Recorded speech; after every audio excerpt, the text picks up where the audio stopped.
Let us remain faithful. Let us finish the race. Sa JIL po, hindi po tayo nag-i-exist because ang pinangangalagaan natin ay puso ng tao. No.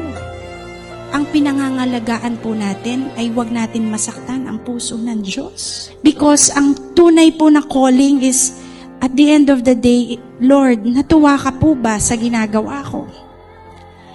So kayo po ba ang nalulugod sa ginagawa ko? Contaminate this world, or even our campus, or even our workplace, kung sino man yung kaya nating maimpluwensyahan.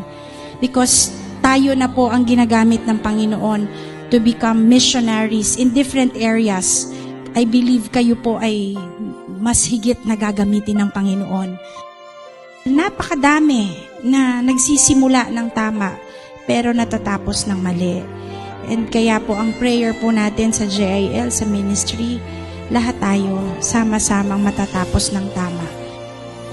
Kung hindi po ganun absolute ang ating pagkakakapit sa Panginoon, madali po tayong bumigay. Hindi po natin kakayanin by our own might. So tayo po dapat, as we enter this new chapter in our lives, let's take it seriously.